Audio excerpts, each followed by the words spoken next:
Hello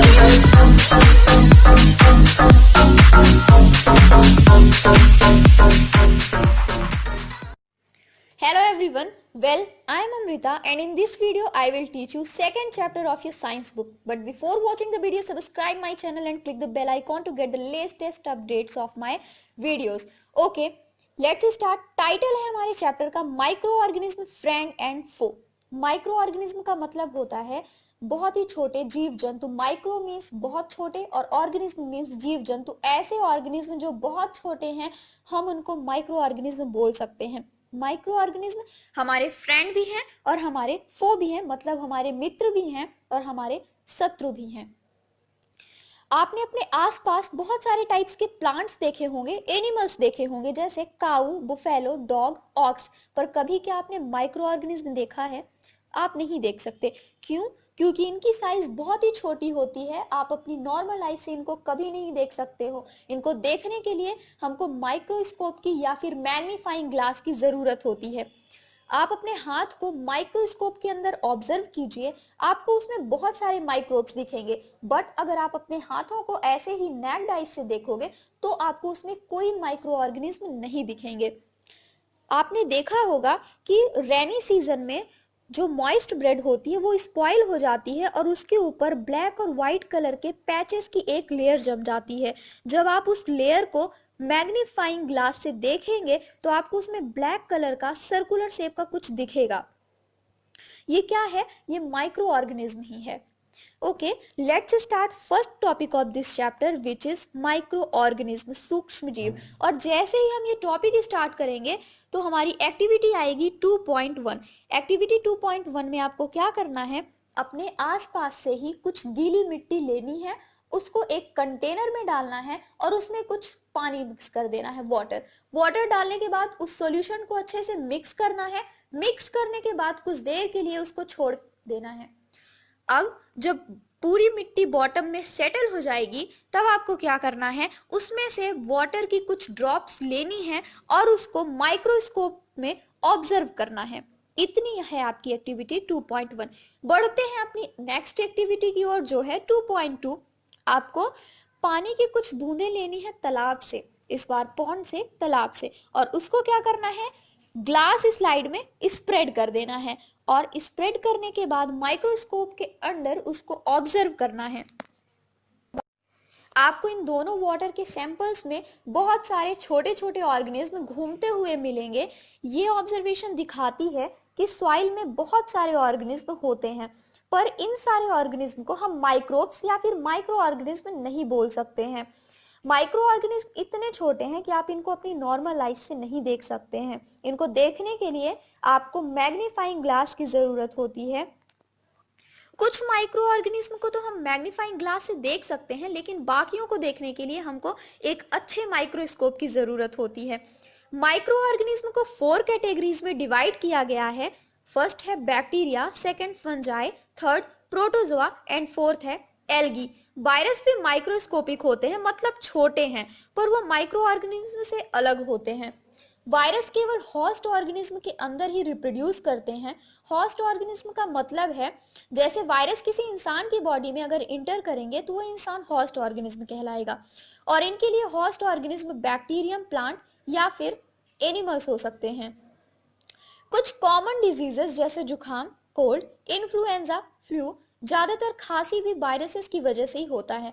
कुछ serious diseases जैसे polio और चिकन पॉक्स भी वायरस की वजह से ही होता है.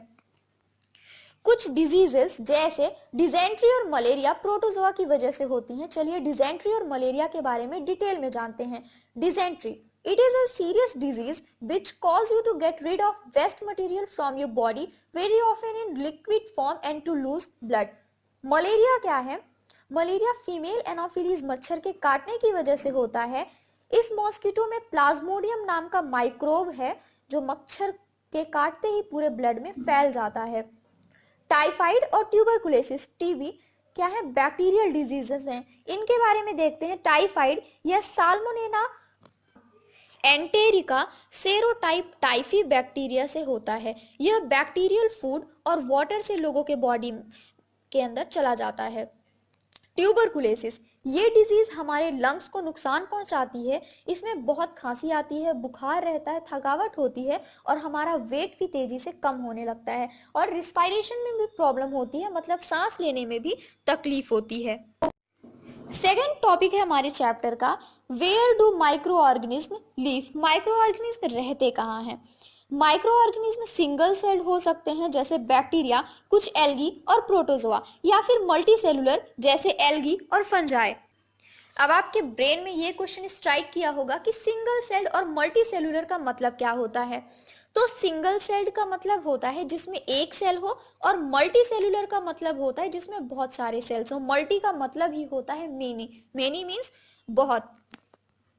अब आप सबको सेल का मतलब भी नहीं पता होगा, डोंट वरी, मैं बताती हूँ। Cell is a building block of all living organism. नहीं समझ में आया ना? मुझे पता है, चलिए थोड़ा और डिटेल में जानते हैं इस क्वेश्चन के बारे में। आपका घर किससे बना है? सबसे ऐसी चीज का नाम बताइए जो सबसे छोटी हो और आपके घर को बनाने में यूज की गई हो। तो आंसर क्या आएगा इसका? ब्रिक्स, ईंटे का यूज किया गया है आपके घर को बनाने के लिए। अब एक एक ईंट को मिला करके दीवार बनाई गई है और दीवारों से एक रूम बन गया और कई रूम मिलके एक घर बन गया। सेम कॉन्सेप्ट है सेल का भी। सेल सबसे छोटी यूनिट है हमारे बॉडी की। बहुत सारे सेल्स मिलके क्या बनाते हैं? टिश्यू। टिश्यू बहुत सारे मिल करके ऑर्गन बनाते हैं। ऑर्गन बहुत सारे मिल करके ऑर्गन सिस्टम बनाते हैं और ऑर्गन सिस्टम हमारी बॉडी को बना देता है। तो सोचिए हमारी बॉडी को बनने में इतनी प्रोसेस होती हैं। अब एक सेल कितनी छोटी होगी? तो माइक्रो ऑर्गेनिज्म इतने ही छोटे होते हैं, इस वजह से हमें दिखते नहीं हैं। आई होप आपको सेल समझ में आ गया होगा। यहाँ पे बात हो रही थी सिंगल सेल्ड और मल्टी सेलुलर माइक्रो ऑर्गेनिज्म की। ये माइक्रो ऑर्गेनिज्म हर तरह के क्लाइमेट में रह सकते हैं। बहुत ज़्यादा ठंड में, बहुत ज़्यादा गर्मी में, रेगिस्तान में और दलदल में। पर ह्यूमन बींग्स की और एनिमल्स की कैपेसिटी इतनी नहीं होती है कि वो ज़्यादा गर्मी ज़्यादा ठंडी में रह सकें। जब ज़्यादा ठंड या फिर ज़्यादा गर्म पड़ने लगती है तब ह्यूमन बींग्स की क्या होती है? डेथ हो जाती है। कुछ माइक्रो ऑर्गेनिज्म दूसरे ऑर्गेनिज्म पर डिपेंड होते हैं तो कुछ फ्रीली एग्जिस्ट करते हैं। एमीबा जैसा माइक्रो ऑर्गेनिज्म अकेला रह सकता है, पर फंजाई और बैक्टीरिया कॉलोनीज में रहते हैं। थर्ड टॉपिक है हमारे चैप्टर का, माइक्रो ऑर्गेनिज्म एंड अस, मतलब माइक्रो ऑर्गेनिज्म और हम। माइक्रो ऑर्गेनिज्म हमारी लाइफ में बहुत ही इंपॉर्टेंट रोल प्ले करते हैं। ये हमारे लिए बेनिफिशियल भी हैं और हमारे लिए हार्मफुल भी हैं, मतलब हानिकारक भी हैं। चलिए इनके बारे में डिटेल में जानते हैं। Friendly micro organism. Micro organism का यूज बहुत सारे कामों के लिए किया जाता है। उनका यूज दही, ब्रेड और केक बनाने में किया जाता है। बहुत पहले से ही माइक्रो ऑर्गेनिज्म का यूज अल्कोहल बनाने में किया जाता आ रहा है। माइक्रो ऑर्गेनिज्म इन्वायरमेंट को क्लीन करने में भी हमारी हेल्प करते हैं। ये वेजिटेबल्स के पील्स, मतलब सब्जियों के छिलके, रिमेन्स ऑफ एनिमल्स फेसेस, इन सब को डिकम्पोज करके हार्मलेस और यूजफुल सब्सटेंस में कन्वर्ट कर देते हैं। बैक्टीरिया का यूज मेडिसिन, दवाइयां बनाने में भी किया जाता है। और एग्रीकल्चर में ये सॉइल की फर्टिलिटी को बढ़ाते हैं नाइट्रोजन को फिक्स करके। Let's learn about making of curd and bread. दही और ब्रेड बनाना। मिल्क को बैक्टीरिया ही कर्ड में कन्वर्ट करते हैं। लैक्टोबाइसिलस एक बैक्टीरिया है जो मिल्क को कर्ड में कन्वर्ट करता है। बैक्टीरिया की हेल्प से और बहुत सारे फूड आइटम्स, चीज, पिकल्स बनाए जाते हैं। रवा, सूजी, इडली और भटूरे का कर्ड एक इम्पॉर्टेंट इंग्रेडिएंट भी माना जाता है। Let's see our activity 2.3। आपको क्या करना है? हाफ केजी मतलब आधा केजी आटा लेना है या फिर मैदा लेना है, उसमें शुगर ऐड करना है और गर्म पानी और ईस्ट पाउडर ऐड करके उसको अच्छे से गूंथ लेना है। फिर कुछ देर के लिए उसको छोड़ देना है। कुछ देर बाद आप उसको ऑब्जर्व करेंगे कि आपका जो गुथा हुआ आटा है या फिर मैदा है वो पूरा फूल चुका है। ऐसा किस वजह से हुआ?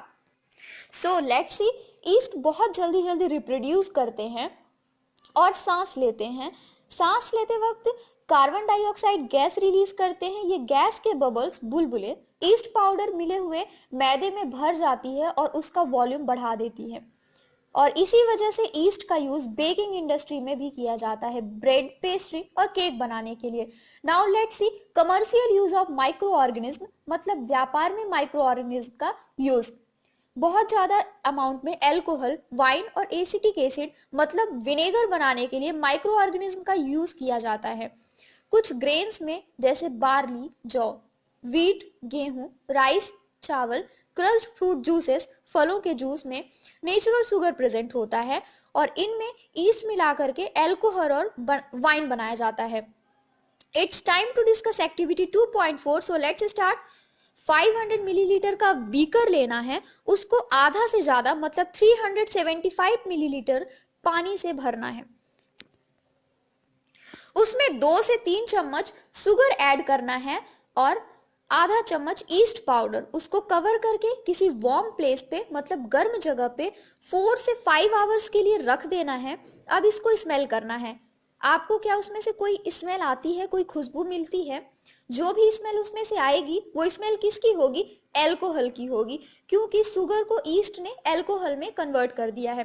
This process of conversion of sugar into alcohol is known as fermentation. जब शुगर ईस्ट के द्वारा एल्कोहल में कन्वर्ट कर दिया जाता है उस प्रोसेस को फर्मेंटेशन बोलते हैं। लुइस पैश्योर ने फर्मेंटेशन की प्रोसेस को डिस्कवर किया था 1857 में। Now we will study medicinal use of microorganism. चिकित्सा के क्षेत्र में माइक्रो ऑर्गेनिज्म का यूज। जब कभी भी आप बीमार पड़ते हैं तो डॉक्टर आपको एंटीबायोटिक टैबलेट, कैप्सूल या इंजेक्शन देते हैं, जैसे पेनिसिलिन। ये सारे मेडिसिन माइक्रो ऑर्गेनिज्म से बनाए गए हैं। मेडिसिन विच किल और stop the growth of the disease causing microorganism are called antibiotics. मतलब जो दवाइयां बीमारी फैलाने वाले माइक्रोब्स को मार देती हैं या उनकी ग्रोथ को कम कर देती हैं उन्हें एंटीबायोटिक्स कहते हैं। आजकल बैक्टीरिया और फंजाई से बहुत सारे एंटीबायोटिक्स बनाए जाते हैं। स्ट्रेप्टोमाइसिन, टेट्रासाइक्लाइन और इराइथ्रोमाइसिन एंटीबायोटिक्स के कुछ एग्जाम्पल्स हैं जो फंजाई और बैक्टीरिया से बनाए गए हैं। 1929 में अलेक्जेंडर फ्लेमिंग बैक्टीरियल डिजीज से बचाव के लिए एक एक्सपेरिमेंट कर रहे थे। अचानक उन्होंने अपनी कल्चर प्लेट में छोटा सा ग्रीन माउल मतलब फफूंद देखा। उन्होंने नोटिस किया कि माउल फफूंद की वजह से बैक्टीरिया की ग्रोथ रुक गई है और कुछ मर भी गए हैं और इस तरह से माउल फफूंद से पेनिसिलिन बनाई गई। एंटीबायोटिक्स को माइक्रो ऑर्गेनिज्म से बनाया जाता है और ये बहुत सारी डिजीजेस को ठीक करने के लिए यूज किए जाते हैं। एंटीबायोटिक्स को पशुओं के खाने में भी मिलाकर उनको दिया जाता है ताकि उनको कोई डिजीज ना हो सके। आपने देखा होगा कभी कभी एनिमल्स जैसे काऊ, बफेलो, ऑक्स, उन सबको इन्फेक्शन हो जाता है या कुछ बीमारी हो जाती है। इन्हीं सब से बचने के लिए उनको उनके फूड में एंटीबायोटिक मिला करके दिया जाता है। एंटीबायोटिक्स का यूज प्लांट डिजीजेस को क्योर करने के लिए भी किया जाता है। क्या होता है, कभी कभी प्लांट्स की लीव्स को देखा होगा आपने, वो सूखने लगती हैं, प्लांट्स कमजोर होने लगते हैं क्योंकि वो बीमार होते हैं और उनको ठीक करने के लिए एंटीबायोटिक्स का यूज किया जाता है। एक क्वालिफाइड डॉक्टर की हेल्प से ही एंटीबायोटिक्स को लेना चाहिए और उसका पूरा कोर्स भी कंप्लीट करना चाहिए। मतलब डॉक्टर ने जितनी टैबलेट्स खाने के लिए बोली हैं उतनी पूरी खानी चाहिए आपको। जब आप एंटीबायोटिक्स का यूज बिना जरूरत के करते हैं तब उसका असर आप पर नहीं होता है। जब इसकी जरूरत आपको फ्यूचर में पड़ती है तब। एंटीबायोटिक्स के को बिना जरूरत के खाने से हमारी बॉडी के जो बेनिफिशियल बैक्टीरिया हैं वो भी खत्म हो जाते हैं। एंटीबायोटिक्स का यूज कोल्ड और फ्लू से बचने के लिए नहीं किया जाता क्योंकि ये वायरस से होने वाली डिजीजेस हैं और एंटीबायोटिक्स वायरस से होने वाली डिजीजेस को नहीं ठीक कर सकता। Okay, that's it for today and don't forget to subscribe my channel.